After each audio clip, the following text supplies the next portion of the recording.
सत्याची बाजू मांडणारे हक्काचं न्यूज चॅनल।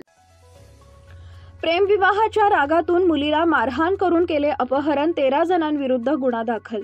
शिक्रापूर इथं एका युवकासोबत प्रेमविवाह केल्यानंतर 1 महिन्यानं मुलीच्या नातेवाईकांनी मुलीसह तिच्या सासूलाही घरात घुसून मारहाण करून मुलीचे अपहरण केल्याची घटना घडली आहे।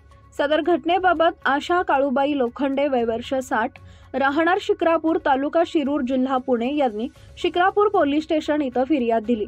पोलिसांनी बाळासाहेब संपत पुंडे, सरिता बाळासाहेब पुंडे, प्रसाद बाळासाहेब पुंडे, तिघे राहणार कानूर मेसाई, तालुका शिरूर, जिल्हा पुणे, कृष्णा बाजीराव नप्ते, रुपाली बाजीराव नप्ते, दोघे राहणार करंदी, तालुका शिरूर, जिल्हा पुणे, अक्षय ओंबळे, लीला ओंबळेंचे पती नाव माहित नाही, पमा शांताराम तांबे, सर्व राहणार गणेगाव खालसा, तालुका शिरूर, जिल्हा पुणे।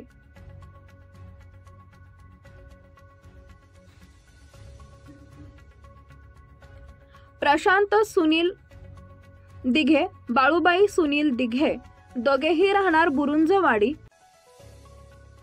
तालुका शिरूर, जिल्हा पुणे, सुशीला तळोले राहणार कानूर मेसाई, तालुका शिरूर, जिल्हा पुणे यांच्या विरुद्ध गुन्हा दाखल केला असून प्रसाद बाळासाहेब पुंडे यास अटक केली आहे।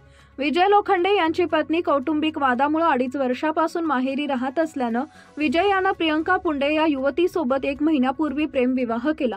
प्रियंका व तिची सासू घरी असताना अचानकपणे प्रियंकाचे आई, वडील, भाऊ, मामा, मावशी यांचा आदी नातेवाईक व 4 चाकी दुचाकी वाहनातून विजय लोखंडे यांच्या घरी आले।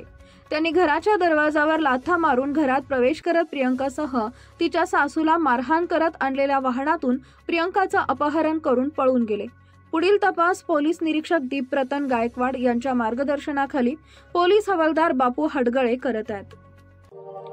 अशाच ताज्या बातम्या पाहण्यासाठी सह्याद्री न्यूजला लाईक करा, सबस्क्राईब करा आणि बेल आयकॉन प्रेस करा। धन्यवाद।